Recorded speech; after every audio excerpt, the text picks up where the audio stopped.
Bonjour, dimanche prochain sera le 23e dimanche du temps ordinaire. Nous poursuivons la lecture de l'évangile de Marc. Alors si tu te rappelles, la semaine dernière, Jésus s'opposait aux pharisiens qui veulent imposer plein de règles de vie en oubliant le principal, la relation avec Dieu. Écoutons la suite. En ce temps-là, Jésus quitta le territoire de Tyr. Passant par Sidon, il prit la direction de la mer de Galilée et alla en plein territoire de la Décapole. Des gens lui amènent un sourd qui avait aussi de la difficulté à parler, et supplient Jésus de poser la main sur lui. Jésus l'emmena à l'écart, loin de la foule, lui mit les doigts dans les oreilles et, avec sa salive, lui toucha la langue.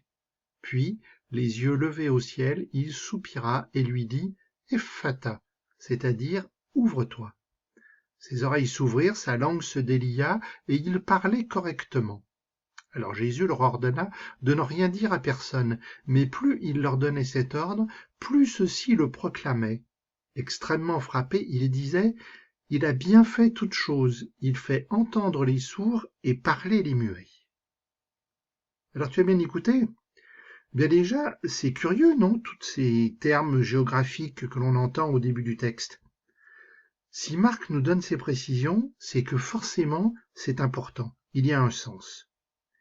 Tyr et Sidon, ce sont des villes qui sont sur le bord de la Méditerranée, au nord-ouest de la Galilée. Et la Décapole, c'est un grand territoire de l'autre côté du lac de Galilée et du Jourdain. Décapole, en grec, ça veut dire les 10 villes. C'est un territoire peuplé de gens de tradition grecque. Donc cette fois, Jésus n'est plus en territoire juif. Les pharisiens, on l'a entendu la semaine dernière, ont montré par leur attitude qu'ils restent sourds à l'enseignement de Jésus. Dans les territoires étrangers, Jésus va rencontrer des gens qui, eux, l'écoutent, qui ont confiance en lui. Et par la même occasion, Jésus montre qu'il n'est pas venu seulement pour les Juifs, mais pour tous les peuples de la terre. Alors là, en Décapole, eh bien, nous entendons un récit de guérison, comme il y en a bien d'autres dans les évangiles. Ici, il s'agit d'un sourd. Souvent en français, on dit un sourd muet. Mais en fait, si les sourds ne parlent pas, ou parlent très mal, c'est tout simplement parce qu'ils ne s'entendent pas parler. Ils ont donc du mal à articuler correctement. Alors l'attitude de Jésus peut nous étonner. Déjà, il se met à l'écart. La rencontre qu'il est en train de vivre concerne cet homme sourd et lui seul. C'est un moment intime. Il n'y a pas besoin de témoins, c'est pas un spectacle.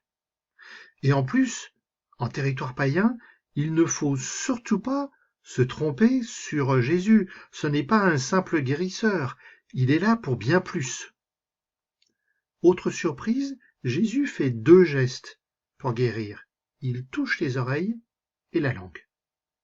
Et enfin, troisième surprise, la parole de Jésus est en araméen, c'est-à-dire la langue que les Galiléens utilisaient à cette époque. C'est tellement bizarre que Marc doit donner la traduction. Ephphatha, ça veut dire ouvre-toi. C'est un geste et une parole importante. Cet homme sourd qui parle mal est invité par Jésus à s'ouvrir à une vie nouvelle.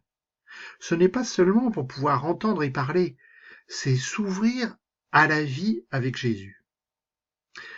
Et cette parole est tellement importante que le geste de Jésus, aujourd'hui encore, est repris pour les adultes qui se préparent au baptême. Lors du rite, qu'on appelle justement le rite de l'Ephatha, le prêtre touche les oreilles de la personne qui demande le baptême, il redit la parole de Jésus.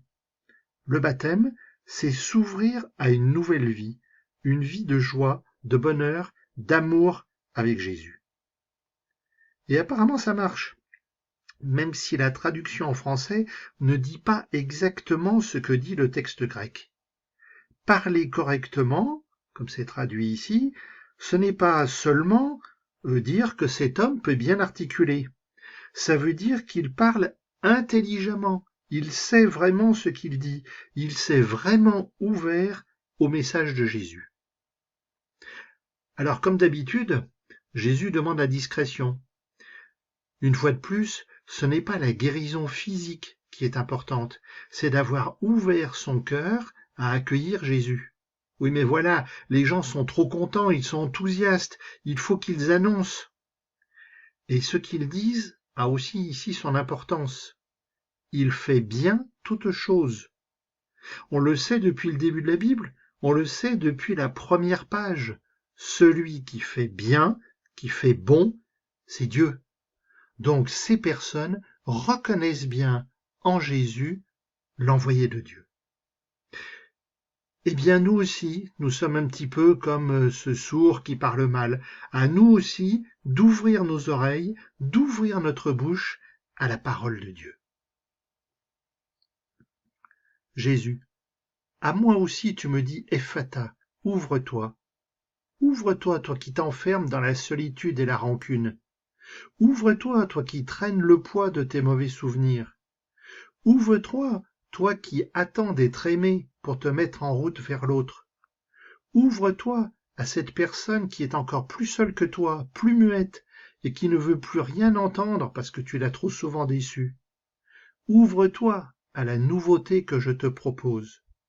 Ouvre-toi à la parole de ton Père, de notre Père, qui te donne force et liberté et qui te fait grandir. Ouvre-toi au regard de Dieu, qui voit en toi une merveille qu'il veut combler de sa vie divine. Amen.